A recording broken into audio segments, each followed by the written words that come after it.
There's progress in Jasper along the Jasper Downtown Square. Hello and welcome to 18 WJTS. I'm Bill Potter, your host. Joining me in the studio is Margie Vaught. Margie is the owner of Occasions, which is a store located on the square in Jasper. Now, we want to keep things positive about what's happening downtown because it is a little bit of an inconvenience for people. But small businesses like Margie's and others we'll be talking with, it's important that you keep shopping in downtown Jasper or whatever downtown area you are and support local businesses. Margie, welcome to the show. Thank you, Bill. Glad to be here. First of all, let's talk about what do you see as the importance of small businesses to a small community? You know, that hasn't changed with the revitalization on the square. Small businesses are really the lifeblood and the heart of a city. You know, not only do we employ local people, we put money back into the community as much as we can, whether it's in taxes or community giving. You know, a lot of the organizations rely on us for donations or supports or sponsorships. Some of us can do more than others, but all of us, it matters to us because we live here, we work here, our families go to school here. It matters. Okay. So now we have the revitalization downtown. One thing we do want to talk about. Some people get confused and think, oh, they're just beautifying the downtown square. That's the only purpose of this. It is not. It is much deeper than that.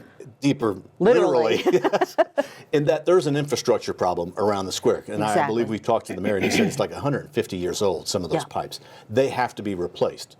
So if they tear it up, they've got to fix it. They're not just going to put it back the way it was. Why not make it look nice? But there's also federal mandates that require them to do certain things. Correct. Like I know some people have been concerned about the loss of parking in the end. I mean, there is a loss of parking now while some of the construction is going on, but we've made accommodations about providing parking to customers. For example, the space next to the utility office, that was for employees, but now it's for the public, 2-hour parking just as you would on the square to help offset those spaces lost during the construction. When it's all said and done, yes, some of the corner spots will be lost in regard to parking. That's not by choice, that's by federal law, because there is a mandate that you cannot have a crosswalk within 20 feet of a parking spot within 20 feet of a crosswalk. So the minute any kind of work has to be done in an old city hall like we have, or town square like we have, those kinds of things are going to be compromised. It's just what we have to do. So there's a little bit of inconvenience while this work is being done, but they're only doing it one quadrant at a time. Correct. Can you kind of give us what you think the timetable might be, although no one really knows, because I know as they dig down, they find a pipe that was worse than they thought, or they find a pipe going someplace they didn't know it was going because it's 150 years old. Yeah, they have found that some of the infrastructure, once they've gotten down in there, was in worse shape than they thought. All the more reason that this is important that it's being done. But, you know, you add into it the current situation of supply chain issues, restrictions on, I know at one time there were some restrictions on how much concrete can be done per projects. That's a nationwide kind of situation. So all of that affects that timeline. And it is a bit behind right now, but they're doing the best that they can. And we're all doing our best to live with that.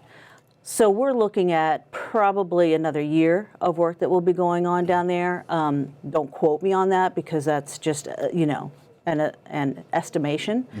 But again, it's what has to be done. So we'll just grin and bear it as long as we can. So right now they're working on the northeast quadrant. Correct. Then I guess they will go to the northwest quadrant, which would be where downtown fitness and running and impulse. Correct. That's my understanding. Okay. Yeah, because that can change. Yeah. Then they'll go to the Astra corner. Then they'll go to your corner where Siebert's and Occasions and Sturm's and Chocolate Bliss are. Okay. But all of this is being done to fix the road. So we keep bringing that up. It's renovation being caused by problems in the infrastructure. Right. So let's fast forward to the good thing. Yeah. When it's done, it's going to be pretty awesome. Oh, it's going to be really neat. I mean, if you've done any kind of visiting in little areas, like, you know, our daughter lives in Nashville. There's a community area near her where they have some of the stuff that we're going to be implementing. And the whole feel and excitement that people have in that whole area with the restaurants and shopping that is there, there's things for them to do in between. Like if they want to just stop and sit and relax on a swing for a little bit and have a conversation. If they want to get some chocolate bliss or a drink and sit on a table outside of it, that's all going to be available to them now. Lighting will be improved. There's a lot of people that come down to the square even after store hours to take walks, to run, to walk their dogs. We will be making accommodations for those kind of things with improved lighting, with disposable things for dogs, and that kind of fitting the whole community vibe that we want to have down there. It's just going to add a whole lot of energy. And I don't know that people locally realize just how many people from out of town come to Jasper because they like the feel of it. Finding an old town square like we have is rare in the nation, let alone in our area. So to have a vital downtown the way that we do, and when I say downtown, I mean beyond the square, but this is where all the revitalization is happening. There's an energy, and there's people that come from Indianapolis, Bloomington on a regular basis to shop because, like they have said, it's hard to find those small mom and pop stores anymore to shop in that might have unique things, that care about what you're looking for. And they feel that. I mean, someone was telling a story the other day about a couple that was in their store shopping, and they said, "What is wrong with you people?" And he said, "Excuse me, did we do something to upset you?" They said, "No. We're not from here, but we have never come across such a friendly community. Every store we've been in, people have asked, where are we from? What brought us to Jasper? Why are we visiting?"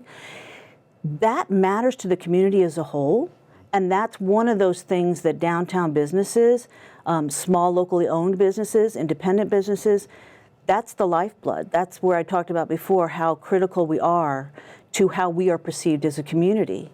So when you add all of this stuff that's going to be done, it's just icing on the cake. And really, small businesses are what make communities what they are. Yeah. And imagine not having the place that you go to on a regular basis and take it for granted. It's a local business that still needs your support and always will. Right. When the construction is done in front of your store, I'm sure that's not going to be too much fun. However, it's going to be what it is because when it's done, it's going to be much, much better all the way around. Well, and I think what people need to realize is we have flexibility from a standpoint of being small locally owned businesses in that if you can't get to our front door, all you have to do is call us. We'll do whatever it takes to get it to you. Some might have the ability to deliver it to your home. We'll basically take the approach we did during COVID shutdown. If you can't get into our store, we will set it outside a back door. We will meet you at the back door. We will schedule a time, whatever we can to accommodate your needs, because in the end it also helps us. And that's how we can help each other out as a community and as business owners. Well, it may be inconvenient now, but it's going to be great in the future. Yes. Margie, we want to take this opportunity to let you talk a little bit about your store. I mean, you came in to help other stores in the downtown area. Tell us about what is Occasions.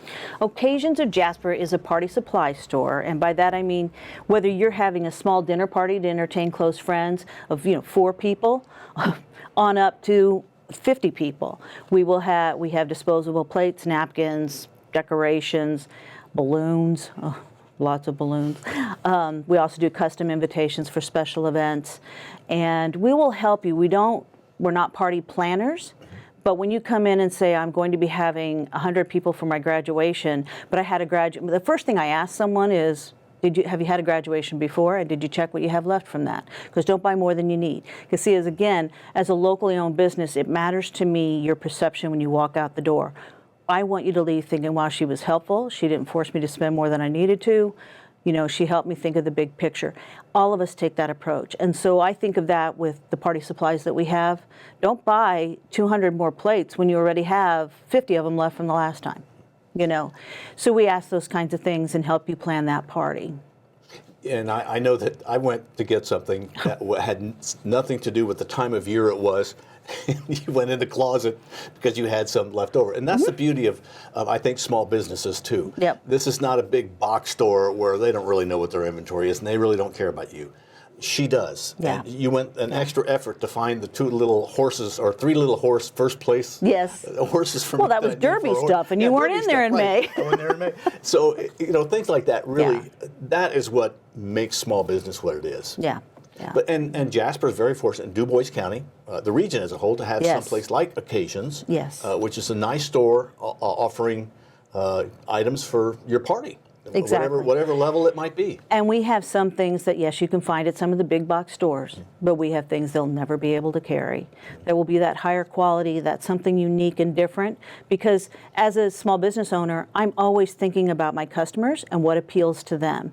And there's always somebody in my head. I'm not usually thinking of you as a customer because I know you better, but you know, they're always in my head when I'm doing my shopping in my suppliers with them and thinking what will appeal to my client base, my customer base, versus, oh, this is what shows up because that's what the corporate office sent. It's what I try to do is cater it to the community. All right. Well, Margie, thank you very much Thanks for being for our having guest. Margie Vaught, the owner-operator of Occasions of Jasper, also past president of the Greater Jasper Downtown Yes. Merchants Association, so she really knew a lot. Glad to have you here, Margie. By the way, full disclosure, this is my sister, Margie. All right, thank you for watching. Don't hold it against me. Thank you for watching 18 WJTS. We are local people watching local people.